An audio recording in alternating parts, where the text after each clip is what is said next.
नमस्कार दर्शकों, स्वागत है आपका हमारे विशेष कार्यक्रम आपके सवाल में। आज हमारे साथ एक ऐसी शख्सियत मौजूद हैं जो अपनी नम्रता के लिए राज्य से बाहर भी जाने जाते हैं।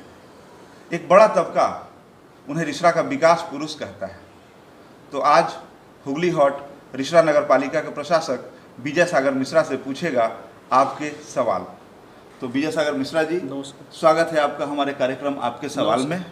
तो हम शुरू करते हैं आपके साथ अपना कार्यक्रम आपके सवाल। तो सबसे पहला सवाल हमारा आपसे ये है कि आप हमें अपने राजनीतिक सफ़र के बारे में बताइए। आपने राजनीति की शुरुआत कब और कैसे की और भविष्य में कहाँ तक जाना चाहते हैं? 1990 में मैं पहली बार राजनीति में कदम रखा। मैं पार्षद का चुनाव लड़ा और मैं 27 वोट से जीता। तब से मैं राजनीति में हूँ। राजनीति का मतलब है कि लोगों की सेवा जो है वह निष्पक्ष भाव से हो, हर तबके के हर लोग की हो, वहाँ जो है पक्षपात और ये सब ना हो। तो मैंने राजनीति में कदम रखा। मैं प्रथम बार 1990 में निर्वाचित हुआ। तब से मैं जनता की सेवा में हूँ और मैं हमेशा सेवा ही अपना धर्म है, सेवा ही अपनी पूजा है, यही मान करके मैं कार्य करता हूँ। मतलब कोई विशेष घटना जिसने आपको ना, हमारा कोई ये नहीं है। देखिए, काम करिएगा तो ऐसे ही रास्ता बनते जाएगा। जब रास्ते में आप जाएंगे तो खुद रास्ता बनते जाएगा। और यहाँ जो है मैंने 1990 के बाद, तब से मैं पार्षद के बाद मैं बना MIC चेयरमैन, परिषद का सदस्य, उसके बाद चेयरमैन। हमको ये लगा, हमारी जो पश्चिम बंगाल की मुख्यमंत्री माननीय ममता बंदोपाध्याय जी, उन्होंने उनके नेतृत्व में या उनके अधीन, मैंने उनके नेतृत्व में मुझे एहसास हुआ कि एक चेयरमैन रह करके जितना आप लोगों को सुयोग सुविधा दे सकते हैं, बहुत ही लोगों के बहुत ऐसी समस्या है कि जिस समस्या का असंभव को भी आप संभव कर सकते हैं। यह एहसास हमें हुआ। और हम लोगों को खुशी कब होती है कि अगर कोई व्यक्ति दुखी है या किसी की कोई समस्या है, उस समस्या से वो जर्जरित है और समस्या से वो काफ़ी परेशान है, जब उस परेशानी को दूर करते हैं हम लोग, अब उनकी समस्या को जब हम लोग सुलझाते हैं तो उनके मन में एक खुशी आती है। वही खुशी जो है हम लोग को, उसी खुशी से हम लोग खुशी होते हैं। भविष्य में मतलब आप कहाँ तक जाना चाहते हैं? भविष्य में देखिए, सेवा करना है और काम करना है, यही है। तो दूसरे सवाल की तरफ चलते हैं। तो मतलब ऐसा कहा जाता है, लोग कहते हैं कि आपकी डिक्शनरी में ना नहीं है। आप कि कोई भी आता है आपके पास तो आप उसको निराश नहीं करते, आप उसको हाँ कहते हैं, ना नहीं कहते हैं। लेकिन कई बार ऐसा होता है कि कई लोगों का काम आप नहीं भी कर पाते हैं ना। होता क्या है, देखिए, हम लोगों के यहाँ जैसे कोई व्यक्ति या कोई हमारे अभिभावक किसी काम के लिए हमको बोले, फ़ोन किए, लेकिन वो जो है हम लोग का क्या है कि जो आके पकड़ लिए उनका काम हो गया। अब कोई बोल दिए, हम लोग भी तो 10 काम में व्यस्त रहते हैं। नहीं तो काम तो ये पक्का है कि काम जो लोग पकड़ लिए उनका काम पहले हो गया। अब मान लीजिए हम लोग कलकत्ता, हम लोग व्यस्त हैं, काम में जाना है या सब करना है, इसी में सब कुछ है। एक एक दिन ऐसा भी होता है कि हम लोग जन्मदिन में भी जाते हैं, आपका शमशान घाट पे जाते हैं, आपका श्राद्ध में भी जाते हैं, हम लोगों को शादी में भी जाना पड़ता है। हम लोग ऐसा, चूँकि लोग जैसा दायित्व दे रखे हैं कि हम लोग करना पड़ता है। इसीलिए जो किसी का काम है वो आकर के अगर हम लोग के पीछे लग गए तो होना ही है। इसीलिए काम नहीं का कोई सवाल नहीं है, थोड़ा पीछे लगना पड़ेगा। और जिनका जो काम है वो तो काम, तो हम लोग तो एक जनता के सेवक हैं, जनता के नौकर हैं। काम ही तो हम लोगों का काम है, काम करना ही काम है हम लोग। कि आपके नम्रता की चर्चा जो है राज्य के बाहर भी होती है, अन्य राज्यों में भी लोग विजय सागर मिश्रा के नम्रता की चर्चा करते हैं। तो ये कहाँ से सीखा आपने? ये नम्रता कहाँ से आई? क्या है ना कि सबसे बड़ी बात है कि अगर कोई, हम यही जानते हैं कि अगर कोई मुझसे नाराज है तो यह दोष उसका नहीं, दोष मेरा है कि मैंने उसको अपना नहीं बनाया। और एक नम्रता और ये जो है संस्कार और संस्कृति, क्योंकि हम जो है यही सोचते हैं। घटना आपको मैं बता रहा हूँ, एक किसी टेंशन में मैं था, एक सज्जन मेरे पास आए थे म्यूटेशन के लिए, और उनके मन के मुताबिक मैंने म्यूटेशन का उनका कंसीडर नहीं किया। जब मैं ऑफिस से घर गया तो मुझे यह एहसास हुआ कि ना, वो व्यक्ति आए थे किसी के माध्यम से, उनका काम जो है रुका पड़ा है। हमने उनको घर से बुला करके उनका काम किया। तो ये तो काम है। देखिए ज़िंदगी क्या है, हम सभी जो है अपने अपने मंच पे अपना अपना रोल अदा करने आए। हम लोग को अपना रोल अदा करना है, और इसी में यही ख्याल रखना है कि अगर ज़्यादा से ज़्यादा यही हमेशा मैंने अब होशो हवास में कोई गलती ना हो। कभी आपको गुस्सा आता है? गुस्सा आता है, लेकिन फिर उस पर कंट्रोल होता है और खुद एहसास होता है। और हम अगर किसी को कड़ा शब्द में बोल देते हैं तो मैं फ़ोन करके उनसे क्षमा मांगता हूँ, कहता हूँ कि ना जरूर। अरे रिसड़ा का एक बड़ा तबका जो है आपको रिसड़ा का विकास पुरुष कहता है। तो हमारे दर्शक जानना चाहते हैं कि आपने रिसड़ा के विकास के लिए अपने पूरे कार्यकाल में क्या क्या किया है? देखिए, रिसड़ा के विकास के लिए सबसे पहले रिसड़ा में आए दिन क्राइम होता था। आज रिसड़ा की पूरी चौहद्दी जो है, अगर हम लोग ज़मीन खरीदते हैं तो हम लोग ईंटे से पांचिल देते हैं, अपनी चौहद्दी देते हैं। तो हमने पूरे रिसड़ा को सीसीटीवी कैमरे से पूरा घेर दिया। रिसड़ा की तमाम सड़कें जो है, हम लोगों के श्री रामपुर के सांसद हमारे अभिभावक कल्याण दा, उन्होंने रिसड़ा के विकास के लिए हमें बोला कि आप रिसड़ा को डेवलप करना है। रिसड़ा को कि उन्नयन का जो है उन्नयन मूलक कार्य बाकी ना रहे, इसके लिए ख्याल रखना है। और हम लोगों की हमारी अनुप्रेरणा ममता बंदोपाध्याय जी, वो जिस हिसाब से फंड का हम लोगों का रिक्विजिशन था, फंड हम लोगों को मिलता है, काफ़ी मिलता है, उस हिसाब से हमने रिसड़ा के विकास के लिए तमाम सीसीटीवी से लेकर के, पहले साधारण लाइट जलते थे, डिम लाइट, लगता था कि जैसे माने अंधेरा सा। आज रिसड़ा के हर गलियों में, सड़क हर जगह एलईडी लाइट की व्यवस्था है, सीसीटीवी है, सड़क ढलाई सड़क है, मैस्टिक है, और बहुत तरह के हमने प्रयास किया कि हर तरह के हमारे बोर्ड ऑफ काउंसिलर्स के तरफ से, बोर्ड ऑफ एडमिनिस्ट्रेटर्स के तरफ से हम लोगों ने रिसड़ा को एक सुंदर, स्वच्छ और अच्छा शहर के रूप में प्रस्तुत करने का हमने हमेशा प्रयास किया। और रिसड़ा जो है एक मॉडल टाउन की इसको स्वीकृति भी मिली है। मैं आपके चैनल के माध्यम से मैं लोगों से अनुरोध भी करूंगा कि हम लोगों को रिसड़ा को, अगर हमारे रिसड़ा की तमाम, रिसड़ा से लेकर के जो लोग भी इस चैनल के माध्यम से, सभी से मैं निवेदन करूंगा कि अभी जो है हम जैसे नियमित सुत उठ करके जो काम करते हैं, आपका ब्रश करना, टॉयलेट जाना, स्नान करना, पूजा पाठ करना या अपने स्वच्छ कपड़े को पहनना, उसी तरह हमारा कर्तव्य है कि हम अपने शहर को भी एक सुंदर शहर, जहाँ तहाँ कूड़ा ना फेंकें, जहाँ तहाँ जल ना जमने दें, पानी का वेस्टेज ना हो, जो पानी जो है कहीं कहीं खुला रहता है, वेस्टेज होता है, वो ना हो।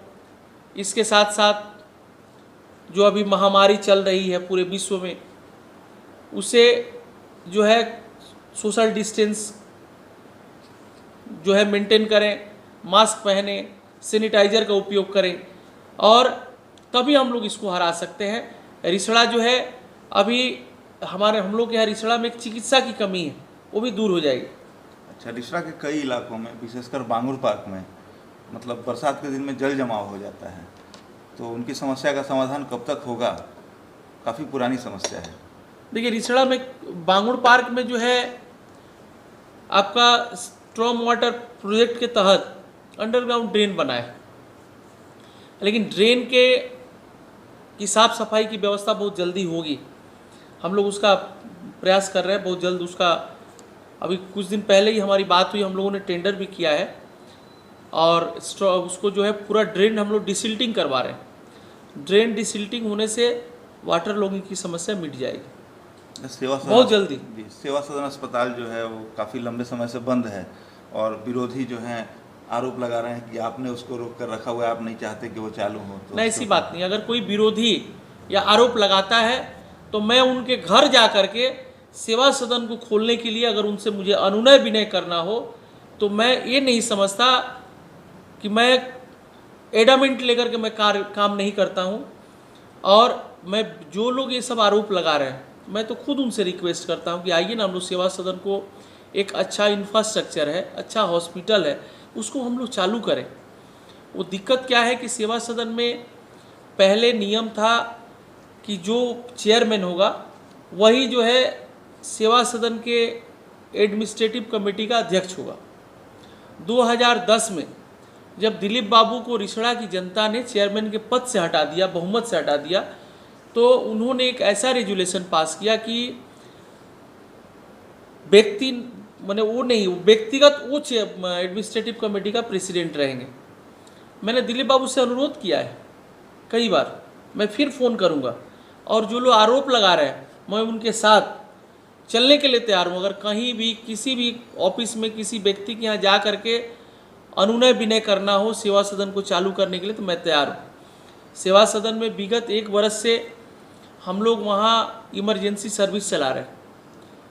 3 शिफ्ट में डॉक्टर, नर्स और कंपाउंडर ये लोग हैं, जिससे किसी का कट जाए, माथा फट जाए या कोई ये हो, माने उनको जो है ज़रूरी परिसेवा जो है मेडिकल की उपलब्ध कराई जा सके, इसके लिए हम लोग उसका पैसा दे रहे हैं। लेकिन कुछ कानूनी अड़चन रहने की वजह से हम लोग उसको चालू नहीं कर पा रहे। लेकिन कानूनी अड़चन जो लोग आरोप लगा रहे हैं, अगर वो आए सामने, कानूनी अड़चन उनके हाथ में, वही लोग लगा रखें। वो अगर कानूनी अड़चन ना रहे तो सेवा सदन में जो है, हमने तो इसके पहले भी कहा था, आज भी कह रहा हूँ कि हम लोगों के पास सफिशिएंट फंड है, हम लोग उसको चालू करके एक अच्छा हॉस्पिटल हम लोग चला पाएंगे। और इसी के वजह से मातृ सदन जो है, हम लोग उसमें देरी हो रहा है बोल करके मातृ सदन को जो है हम लोगों ने वहाँ आउटडोर की व्यवस्था हम लोग चालू करने जा रहे हैं। और कम पैसे में पैथोलॉजी सेंटर, CT स्कैन के अतिरिक्त आपका USG, x-ray, digital x-ray, blood test से लेकर के तमाम जितने भी टेस्ट हैं CT स्कैन के अतिरिक्त, तो वो टेस्ट वहाँ कम पैसे में किए जाएंगे। ऐसी व्यवस्था हम के लिए हम लोग लगे हुए हैं। और वहाँ आउटडोर भी चालू किया जाएगा, भविष्य में मेटर्निटी भी चालू की जाएगी वहाँ। अगले सवाल की तरफ चलते हैं। तो आपने लॉकडाउन के दौरान काफ़ी खाद्य सामग्री बांटी है, रिसड़ा के लोगों ने देखा है, तो फिर भी लेकिन आरोप आप पर लगता है कि आपने चावल चोरी की और म्यूनिसिपैलिटी का घेराव किया गया। उसके बाद अम्फन में भी जो है राहत बंटवारे में जो है भ्रष्टाचार का आरोप लगा आप पर। एक बात आपको बता रहे, सबसे बड़ा बात कि कहने को तो कुछ लोगों का काम है कहना, तो कहेंगे। तो अगर कोई आरोप लगाता है, मैं तो खुले मंच से उनको, मैं ऐसे कोई भी अगर हमारे भाई हैं जो कहें कि हाँ हम लोगों ने खाद्य सामग्री के वितरण में कहीं भी हम लोग पक्षपात किए हों, कहीं भी कोई हम लोग अगर विभेद किए हों या कहीं भी किसी भी तरह का, तो आए हम लोग बैठ करके बात करने के लिए तैयार हैं। और जो है खाद्य सामग्री हम लोगों ने बांटा, 25,000 लोगों को हम लोगों ने टेम्प्रोरी कूपन का भी व्यवस्था किया गया। तो इसलिए हम लोगों को काम करना है। कुछ लोग जो है वो तो विरोध करने वाले कुछ लोग हैं, अगर सकारात्मक सोच से आएंगे तो हम लोग उनके साथ हैं। अगर उनका विरोध करना है तो विरोध होगा ही। कोई भी काम करिएगा, आजकल कुछ ऐसे भी लोग हैं जो लोग भगवान को गाली देते हैं। अगर रास्ते में गए, रास्ते में ठेस लग गया, गिर गए, भगवान को गाली देते हैं। बिल्कुल, तो अलग बात है, उनकी अलग मेंटलिटी, अब उनको कौन समझाएगा। लेकिन उसी में जो लोग विरोधी हैं हमारे, जो हम हो सकता है वो राजनीतिक विरोध करते हो, हमारा व्यक्तिगत विरोध नहीं कर रहे, वो उनका राजनीतिक विरोध है। चूँकि जिस राजनीतिक पार्टी से वो बिलोंग करते हैं, उस पार्टी का हो सकता है कि इंस्ट्रक्शन हो कि इसका विरोध करना है, ऐसे विरोध करना है, इसलिए कर रहे हैं, मुझे जो लग रहा है। ठीक है, तो आपने भी भगवान का नाम लिया, तो भगवान से संबंधित एक सवाल पूछ लेते हैं। आप पूजा पाठ में काफ़ी ध्यान देते हैं, और अभी अभी अयोध्या में भगवान श्री राम के भव्य मंदिर का शिलान्यास हुआ है, तो उसको लेकर आप क्या सोचते हैं? देखिए, सुप्रीम कोर्ट के निर्देश से मंदिर का शिलान्यास हुआ है और सबसे बड़ी बात यह है कि देखिए, भगवान जो है, भगवान वो हम लोगों की आस्था है, वो हमारे आस्था है, उनको हम राजनीति से नहीं जोड़ेंगे। राजनीति की जगह पर है और हमारे संस्कार में, हमारी संस्कृति में है। हम भगवान की पूजा करते हैं। वो हम जितने भी हिंदू भाई हैं भगवान की पूजा करते हैं। अगर भगवान को लेकर के कोई पार्टी कहे कि भगवान हमारे हैं, तो ये कहीं ना कहीं अन्याय है। भगवान सबके हैं और भगवान के सब हैं, है कि नहीं? तो कहीं ना कहीं ये लगेगा कि ये भगवान को ये लोग किडनैप कर रहा है, भगवान को अपना इनकेस कर रहा है। वो नहीं होना चाहिए, है कि नहीं? हम बिना पूजा किए हम अन्न नहीं खाते। आज भी मैं अस्वस्थ था, स्वस्थ होकर के मैं घर लौटा, इसके बावजूद भी मुझे डॉक्टर सुझाव दिया कि सुबह 7 बजे आपको दवा खाना है। इसके बावजूद भी मैं बिना पूजा किए अन्न नहीं ग्रहण करता। वो हमारी आस्था है। हमारे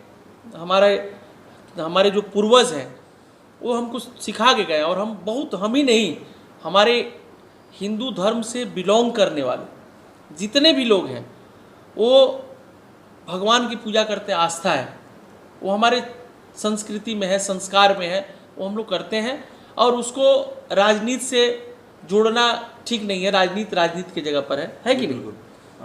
रिसड़ा के लोग ये जानना चाहते हैं कि वर्तमान समय में रिसड़ा में कोरोना की क्या स्थिति है? कोरोना की स्थिति अभी रिसड़ा में बहुत ही कंट्रोल में है। अभी तक रिसड़ा में कोई एक भी व्यक्ति कोरोना के संक्रमण से संक्रमित होकर के मृत्यु नहीं हुई है। जिनका कोरोना ही हुआ हो, जैसे श्रीरामपुर में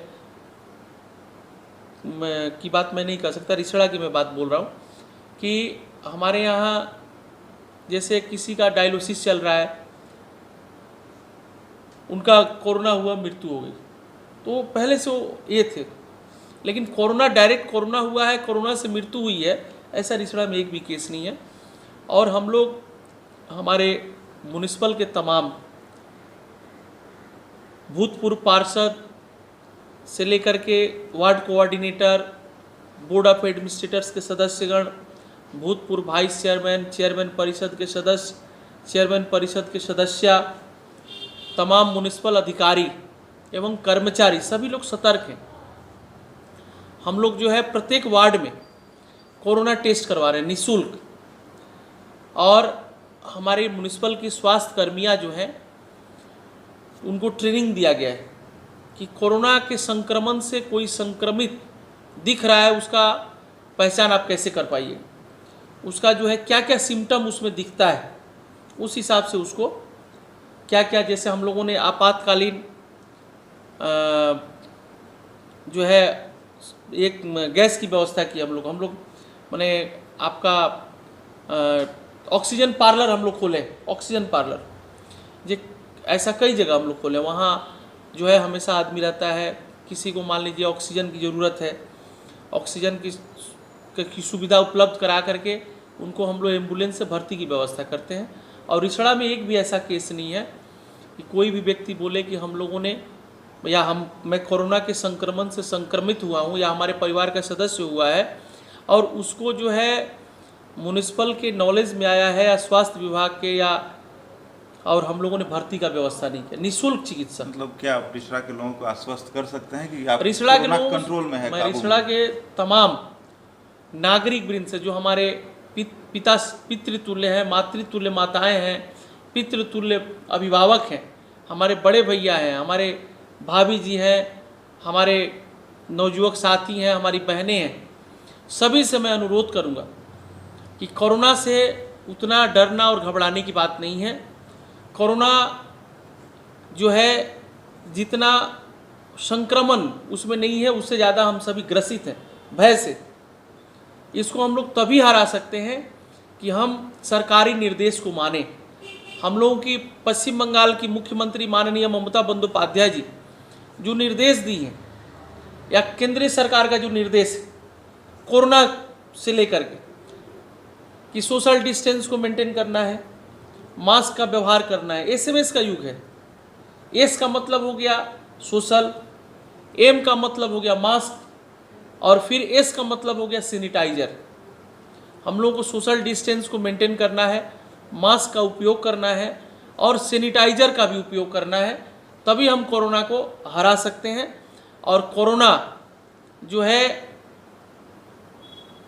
कोरोना एक अदृश्य शत्रु है, हम इसको देख नहीं पाते, लेकिन ये इस अदृश्य शत्रु को हम लोग हराएंगे और इससे हम लोग विजय पाएंगे, पक्का है। लेकिन हम लोगों को इन तमाम सरकारी निर्देश को मान के चलना है, मान के कार्य करना है। जी बिल्कुल। कोरोना के दौर में आप अपनी सुरक्षा कैसे कर रहे हैं? अपनी सुरक्षा के लिए आप क्या कर रहे हैं? अपनी सुरक्षा के लिए जो है हम मास्क का उपयोग करते हैं, सैनिटाइजर का उपयोग करते हैं, सोशल डिस्टेंस का भी मेंटेन करते हैं। इसके साथ साथ हम लोग को काम भी करना पड़ता है। कहीं कहीं जो है हम लोग को जो है, जैसे मान लीजिए कोई कोरोना के संक्रमण से संक्रमित व्यक्ति है, उस मोहल्ला में उस इलाके में जाकर के सैनिटाइज करवाना या माने हर तरह से। और हम लोग नियमित अपना जो कार्यक्रम है करते रहते हैं और स्वस्थ हैं, लोगों के माने सब तमाम अभिभावकगण के आशीर्वाद से स्वस्थ है, सुरक्षित है। अच्छा, अभी तो मतलब लॉकडाउन का पीरियड है और स्कूल कॉलेज वगैरह बंद है, तो हमारा युवा जो अपने घर में बैठा हुआ है, तो उसको आप क्या संदेश देना चाहेंगे हमारे चैनल के माध्यम से? युवा को यही संदेश देंगे कि आप सभी जो है चिंता ना करें, ये तमाम जो सरकारी निर्देश है उसको मान के चलें और घबराने की बात नहीं है। हम सभी जो है माँ दुर्गा की कृपा से, ईश्वर की कृपा से सभी स्वस्थ रहे, सुरक्षित रहे और शांति से सभी जो है सबको भगवान आयु दे, आरोग्य दे, रिद्धि दे, सिद्धि दे, मान दे, सम्मान दे। यही मैं ईश्वर से प्रार्थना करता हूँ। माँ सिद्धेश्वरी काली हैं, उनसे मैं प्रार्थना करता हूँ। लक्ष्मी नारायण काली मंदिर है हम लोग के NS रोड में, उनसे मैं प्रार्थना करता हूँ कि भगवान आप सभी को आयु, आरोग्य, रिद्धि, सिद्धि, मान, सम्मान, सुरक्षा, शांति, समृद्धि दे, सबको स्वस्थ रखें, सबको आयु दे, आरोग्य दे। यही मैं उनसे प्रार्थना करता हूँ और हमारे नवयुवक साथियों से अनुरोध करता हूँ कि आप घबराए नहीं। अभी लॉकडाउन का पीरियड है, अभी जो है कभी भी परिस्थिति से घबराना नहीं चाहिए। दुख और सुख एक सिक्के के दो पहलू हैं, इसको हम लोगों को मान के चलना है और कार्य करना है। जी बिल्कुल मिश्रा जी, तो आपने बेहद बेबाकी और नम्रता के साथ हमारे सवालों का जवाब दिया और आपने हुगली हॉट को समय दिया, इसके लिए आपका बहुत बहुत धन्यवाद। ठीक। और दर्शकों, आपके सवाल के अगले एपिसोड में हम फिर ऐसी ही किसी शख्सियत को आपके सामने लेके आएंगे। तब तक के लिए स्वस्थ रहें, सुरक्षित रहें। धन्यवाद, नमस्कार।